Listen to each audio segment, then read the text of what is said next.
SEO This Week. Hey everyone, this is Clint Butler from Digitaleer. I'd like to welcome you to episode number 36 for SEO This Week, where we're going to talk about some visual content, rankings, and personalization. I hope you enjoy this episode. It's a light one, but some good info nonetheless. So without further ado, how about we get started? First site is Social Media Examiner. I haven't been here for a while, but they put out some great content. And this one is on visual content and social media marketing and new research.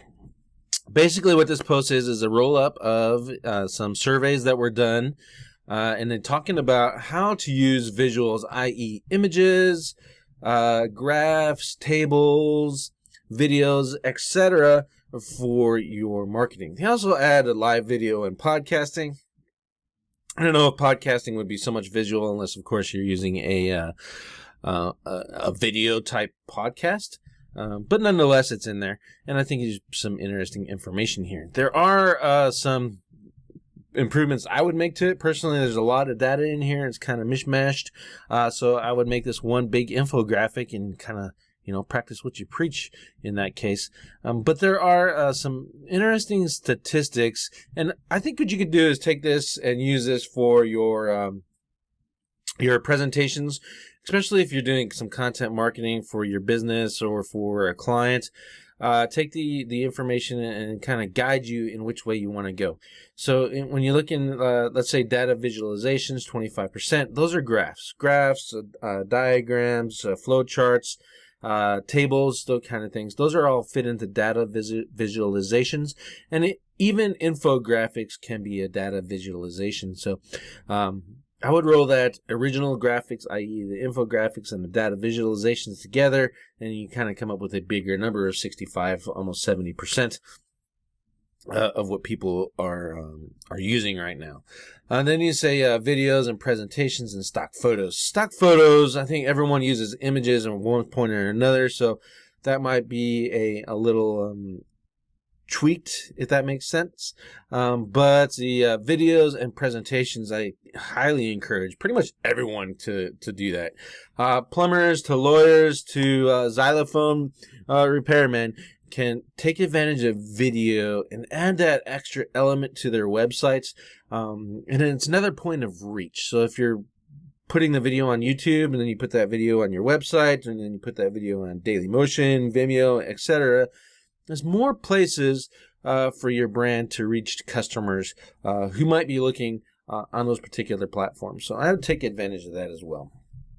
It gets into some more statistics and stuff, but really I think the big piece of data point here is if you're not leveraging video, then you need to be doing that, whether it be live video, live streaming, or regular video. You can get a pretty good audience by doing live streaming, as long as you can maintain the consistency and the production value of the live stream as well, and then carry that over to your regular videos, download the recording and syndicate it everywhere. You can do you can do a lot with it as long as you can maintain a consistent schedule with it. We tried the live video thing. We can upload these videos or our video version of the podcast over to Facebook Live and YouTube Live, but it's not really live, is it? And then if we have to tweak some things on the posting and such, plus we're dealing with clients and we got to schedule and work around their schedules for a lot of things too, so we couldn't do live consistently, which is why now we just go with the recorded version. But I think it's something that you should check out, and if it's possible, do live. If not, just stick with videos. It's okay. The next one is Entrepreneur Magazine. The only reason we're showing this is there's 24 digital marketing agencies that specialize in entrepreneurship. And we were highlighted in this article created by Serenity Gibbons. We're number 10 on the list. Some other great companies on there too. So that's why we put it on here. Let's show off what we did. I encourage you to do the same thing. Again, someone contacted us. They asked us if we want to be listed. Of course we wanted to be listed. So we took advantage of that opportunity. Is it a big, huge deal? Probably not. But, hey, it is Entrepreneur Magazine. We get some exposure. And you should be taking advantage of those opportunities to get there as well. Next is HubSpot is the anatomy of a perfect blog post. I said in my comments on the text version of SEO this week, and I'll say it here. This is not anything earth-shattering or new, but it does just go some things you should take advantage of or look at when you're creating a blog post. If you have a checklist that you go through on your own, great. You probably don't need this post, but if not, then this is a good one to just go along with. Headlines, titles, meta descriptions, introductions, the data, call to actions. Go ahead and make yourself an 11-point checklist based off of what this has here, and then you know that you're good to go when you create your things. We have our own templates, and we also use other people's just in case we're running out of ideas and such. So you can check out this. Digital Marketer has a set of 11 templates for blog posts, 11 different ways you can format and template or create blog posts. So check that out as well. It's just another opportunity to add to your marketing toolkit. Next is Moz, and we're going to Whiteboard Friday is ranking fluctuations and what to expect and how to react. Basically, what we're talking about here is you're in the search results, you're using your rank tracker, and today you're number 5, and tomorrow you're number 21, and the next day you're 19, and the next day you're 4, the next day you're 8. What is going on with that? And Rand goes over in a decent, simple way to explain that and to what to do if it's happening to you. Short version: don't freak out.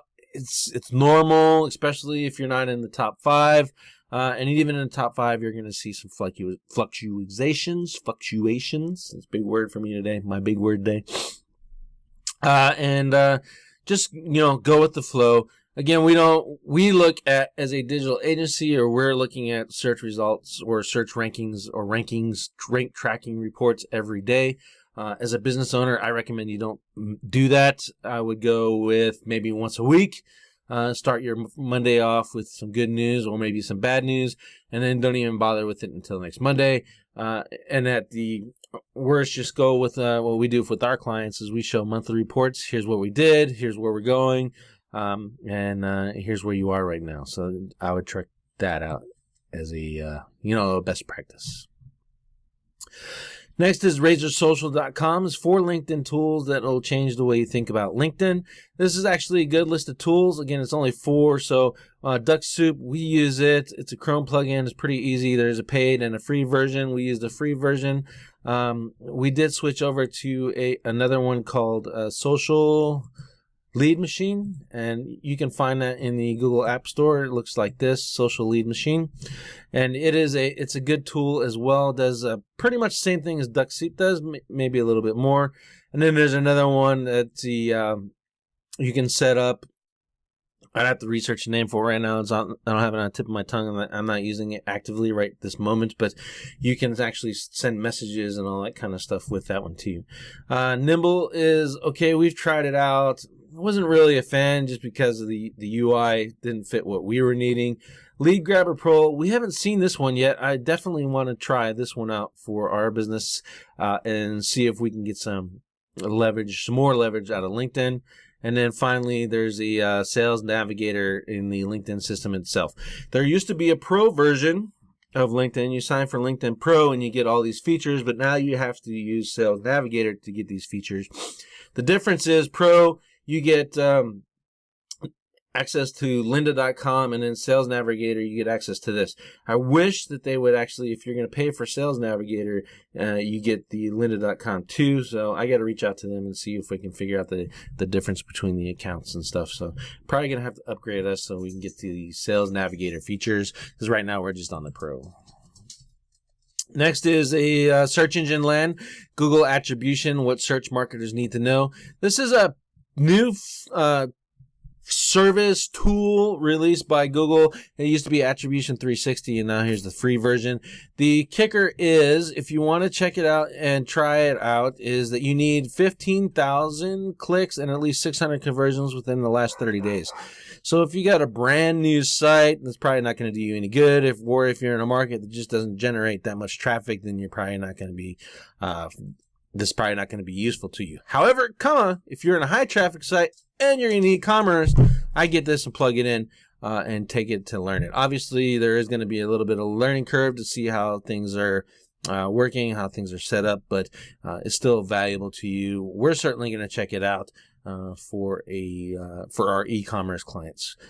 But beyond that, like for a plumber, a lawyer, stuff like that, is probably not going to be any good for you. SEOs though, check it out, learn it, and see if you can leverage it. Again, that's on searchengineland.com. The next one is Marketing Pros. Hold on, let me get rid of this stupid pop-up that always comes. Well, what we're going to look at here is which digital channels deliver the best ROI. It is a simple infographic that looks horrible on the site. So you scroll down and you get the better looking version that is leveraged. In short, social media has the best ROI, followed by SEO and email marketing. PPC is down here on the bottom, which is surprising. Here's what I think what's going on is that PPC is expensive. So people are having a little bit harder time, figuring out their return on investment from the expense that they're paying. That's a big, if you're a lawyer paying $150, $110, $150 a click, that's a big pill to swallow when you're trying to look at your return on investment. So I think this might be a little bit biased. Plus, there is a learning curve. You're going to spend a lot of money learning about PPC and conversions and landing pages and quality scores. So the ROI is a little bit slower to come. So I would go search social media marketing, SEO. I would do social media marketing, email marketing, SEO, and then pay-per-click in that order versus what they have here. But that's just my own personal opinion. Again, this is only an infographic. It's one little thing. Go down to the bottom version of the image is better. It's easier to read than the top one that's just all blurry and convoluted. And finally, our last one is KISSmetrics. We always end up on KISSmetrics, it seems. So this one is little-known personalization strategy that takes the web by storm. It's taking the web by storm. I don't know, guys, if this is taking the web by storm now, then they should have woken up to this a long time ago. Basically, what you're doing is you're classifying your customers. You can do it in email marketing, you can do it in your content, you can do it in pay-per-click by varying the landing pages up. But you look at the different types of personalities that are going to you. And there's 4 main types. If you want me to, leave in the comments, and I'll actually do a blog post about the 4 types of or personality types that you can market to, and how to target them. Again, in your PPC, landing pages, and more. But basically, that's what this post is talking about. Targeting your clients based on their hopes, beliefs, dreams, expectations, and emotional needs and brand perceptions. Very interesting article. Again, there's more to it than what is going on inside the article in order to leverage it properly, but it will get your juices flowing, especially if you're marketing to different sets of people. For our business, we can pretty much market for everybody, right? But marketing to a lawyer is going to be a lot different than marketing to a plumber. Marketing to a dentist is going to be different from marketing to all 3 of them. And a real estate agent, that's a whole nother complete different animal. And inside of those niches, you have different personalities. Lawyers and dentists probably tend to be pretty alpha type personalities. Plumbers, you can run the gamut. You can have a lot of the alphas and some of the betas, some who are really professional and detail oriented, etc. So you have to pay attention to that and know your target audience. But it's a good way to increase your conversions by setting, especially if you're using Facebook PPC, because you can get it nailed down in interest, etc. And setting the expectations for each of those particular people and meeting them in your landing pages and your copy. All right, so that's it. Like I said, it's a really short week. However, there is some good information, some good insights here, and maybe some fuel to help you convert customers if you're a marketer or you're an SEO agency, or if you're looking at from a business perspective, you're a business owner doing your own stuff. So I hope you appreciate episode number 36. Again, if you have any comments for me, leave them in the comments on the website or on the YouTube channel, and I'll certainly respond. And have a great week.